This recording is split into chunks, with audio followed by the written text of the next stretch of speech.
1970 का दशक। समंदर के किनारे बसा एक ऐसा शहर जहां दिन में सपने बुने जाते थे और रात में सौदे होते थे। वही शहर मुंबई, जिसे उस दौर में बॉम्बे कहा जाता था। यहां हर दिन हजारों लोग आते थे, कुछ मेहनत से नाम कमाने और कुछ शॉर्टकट से दुनिया जीतने। इसी शहर में एक परिवार रहता था, एक सादा सीधा उसूलों पर चलने वाला परिवार। घर का मुखिया हेड कांस्टेबल इब्राहिम कासकर, एक ऐसा पुलिसकर्मी जिसने अपनी पूरी नौकरी में कभी वर्दी को झुकने नहीं दिया। न रिश्वत, न समझौता, न डर, बस कानून और ईमानदारी। लेकिन कहते हैं ना, कभी कभी सबसे मजबूत नींव वाले घर में भी एक दरार चुपचाप जन्म ले लेती है। और उसी घर में एक लड़का बड़ा हो रहा था, नाम दाऊद इब्राहिम। बचपन से ही वो अलग था, न पढ़ाई में मन, न नियमों में विश्वास। उसकी नजर हमेशा उन लोगों पर रहती थी जिनके पास पैसा था, ताकत थी और सबसे बड़ी चीज खौफ। इलाके के बड़े लोग, जिन्हें सब भाई कहकर बुलाते थे, उनकी एंट्री ही काफी होती थी। बाजार बंद हो जाते थे, लोग रास्ता छोड़ देते थे। और यही सब देखकर दाऊद के अंदर कुछ बदलने लगा। धीरे धीरे उसके अंदर एक चाह पैदा हुई, पैसे की, पावर की और उस डर की जो दूसरों की आंखों में दिखता है।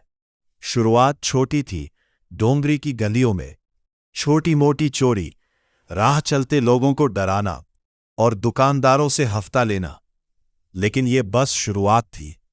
उस वक्त बॉम्बे में 3 बड़े नाम थे, हाजी मस्तान, यूसुफ पटेल और करीम लाला। इनमें से करीम लाला का नाम अपराध की दुनिया में सबसे ज्यादा गूंजता था और दाऊद अब उसी दुनिया में कदम रखने वाला था। करीब 20 साल की उम्र में उसने करीम लाला के नेटवर्क में एंट्री ली। काम छोटा था लेकिन सीख बड़ी। तस्करी का माल इधर से उधर पहुंचाना, सोना, विदेशी घड़ियां, इलेक्ट्रॉनिक्स और कभी कभी हथियार भी। दाऊद चुप था लेकिन देख रहा था, सीख रहा था। हर रास्ता, हर सिस्टम, हर कमजोरी। वो सिर्फ काम नहीं कर रहा था, वो अपना भविष्य तैयार कर रहा था। लेकिन हर कहानी में टकराव जरूर आता है। इस कहानी में भी आया। करीम लाला के 2 खास लोग, आलमजेब और अमीरजादा, दोनों ताकतवर, दोनों प्रभावशाली, और दोनों को दाऊद बिल्कुल पसंद नहीं था। उन्हें लगने लगा था कि ये नया लड़का बहुत जल्दी ऊपर उठ रहा है। तनाव बढ़ रहा था धीरे धीरे। और फिर एक दिन सब कुछ बदल गया। एक बड़ी खेप, सोने की तस्करी। लेकिन इस बार किस्मत ने साथ नहीं दिया। कस्टम विभाग ने पूरी खेप पकड़ ली।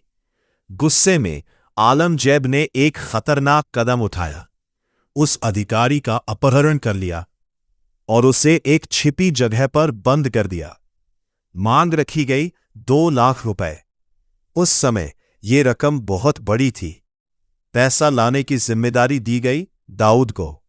वो पैसा लेकर आया, लेकिन रास्ते में उसके अंदर एक और आवाज उठी, लालच की आवाज। उसने पूरा पैसा नहीं दिया, एक हिस्सा खुद रख लिया और बाकी आगे सौंप दिया। कुछ समय तक सब ठीक रहा, लेकिन सच ज्यादा देर तक छिपा नहीं रहता। जब सच्चाई सामने आई तो सजा भी सामने आई।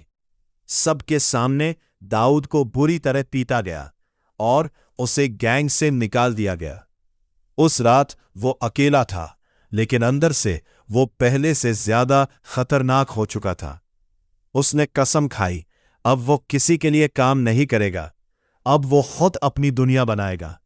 और वहीं से शुरुआत हुई डी कंपनी की। उसने अपने भाइयों को साथ जोड़ा, साबिर, अनीस, इकबाल, नूरा, सब मिलकर एक नया नेटवर्क बनाने लगे। धीरे धीरे बॉम्बे की गलियों में एक नया नाम गूंजने लगा। लेकिन पुराने लोग इतनी आसानी से जगह नहीं छोड़ते। शुरू हुई एक खतरनाक जंग, दाऊद गैंग और पठान गैंग के बीच। गोली, खून और डर। अब शहर बदल चुका था। इसी बीच 1981 में एक ऐसी घटना हुई जिसने सब कुछ बदल दिया। दाऊद का बड़ा भाई साबिर दादर के एक पेट्रोल पंप पर अपनी कार में बैठा था। तभी कुछ लोग आए और बिना चेतावनी के गोलियों की बारिश कर दी। साबिर वहीं खत्म हो गया। उसी रात दाऊद पर भी हमला हुआ, लेकिन वो बच गया। जब उसने अपने भाई की लाश देखी तो उसकी आंखों में सिर्फ एक चीज थी, बदला। उसने कसम खाई, अब ये लड़ाई खत्म होगी, लेकिन एक ही तरीके से, या तो वो रहेगा या उसके दुश्मन। डर के मारे आलमजेब मुंबई छोड़कर भाग गया, लेकिन दाऊद ने पीछा नहीं छोड़ा। उसने गुजरात तक अपना नेटवर्क फैला दिया। वहीं इसकी मुलाकात हुई एक बड़े स्मगलर से, लल्लू जोगी। दोनों ने हाथ मिलाया, लेकिन किस्मत हर बार साथ नहीं देती। एक दिन दाऊद को पुलिस ने पकड़ लिया, गैर कानूनी हथियारों के साथ। जेल की सलाखों के पीछे उसे पहली बार एहसास हुआ, ये खेल आसान नहीं है। लेकिन जेल उसके लिए रुकावट नहीं थी, वो एक सीख थी। बाहर निकलते ही वो फिर से मैदान में उतर गया। और फिर आया 6 सितंबर 1983, एक दिन जिसने इतिहास बदल दिया। अमीरजादा को कोर्ट में पेश किया जाना था। सिक्योरिटी कड़ी थी, लेकिन दाऊद की योजना उससे भी कड़ी थी। एक लड़का चुना गया, डेविड परदेसी। साधारण चेहरा, भीड़ में खो जाने वाला इंसान। कोर्ट के अंदर सब कुछ सामान्य लग रहा था, और अचानक गोलियों की आवाज गूंजी। अमीरजादा वही ढेर हो गया। पूरा कोर्ट दहशत में डूब गया। यह सिर्फ हत्या नहीं थी, यह एक ऐलान था कि अब दाऊद सिर्फ खिलाड़ी नहीं रहा, वो खेल बदल चुका है। इसके बाद उसका नाम हर तरफ फैलने लगा। केस, इल्जाम, वारंट। लेकिन हर बार वो बच निकलता था, क्योंकि अब वो सिस्टम को समझ चुका था। उसने अपने काम बढ़ाए। बिल्डर्स, व्यापारी, फिल्म इंडस्ट्री, हर जगह उसका असर दिखने लगा। लेकिन कानून भी पीछे नहीं था। 1985 तक उसके खिलाफ बड़ा वारंट जारी हो चुका था, लेकिन तब तक वो देश छोड़ चुका था। दुबई अब उसका नया ठिकाना। लोगों को लगा कहानी खत्म, लेकिन असली कहानी अब शुरू हुई थी। दुबई से उसने अपने नेटवर्क को इंटरनेशनल बना दिया। देश, सीमा, सब छोटी चीजें बन गईं। मुंबई में उसका काम संभाल रहा था रमा नायक। शुरुआत में वफादार, लेकिन धीरे धीरे वो खुद को बड़ा समझने लगा। दाऊद समझ गया खतरा अंदर से है। उसने एक चाल चली, बाबू रेशम की हत्या करवाई और इल्जाम किसी और पर डाल दिया। गुस्से में रमा नायक ने एक गलत कदम उठा लिया और फिर सच सामने आया। अब बगावत तय थी। मुंबई में एक नई जंग शुरू हुई। रमा नायक और फिर अरुण गौली दोनों अब दाऊद के खिलाफ थे।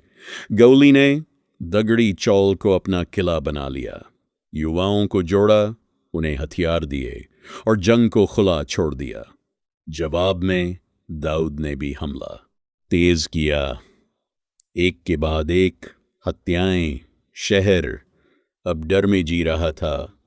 1992 में जब उसके करीबी की हत्या हुई तो उसने बदला लिया। अस्पताल के अंदर हमला करवा दिया। गोलियों की आवाज, चीखें और अफरा तफरी। अब ये लड़ाई काबू से बाहर थी।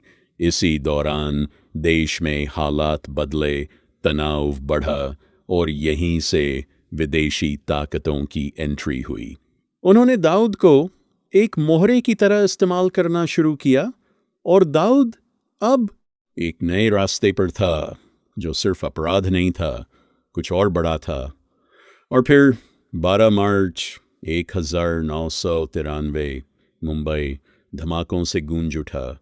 एक के बाद एक ब्लास्ट, सैकड़ों लोग मारे गए, हजारों घायल।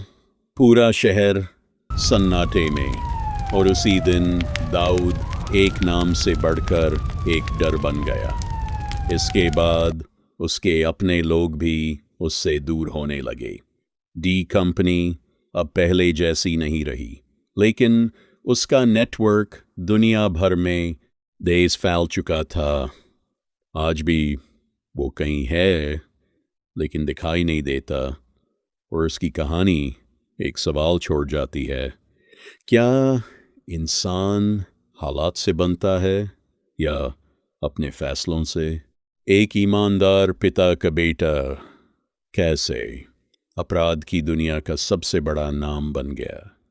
ये कहानी सिर्फ एक इंसान की नहीं, बल्कि उस रास्ते की है जहां एक गलत कदम पूरी जिंदगी बदल देता है।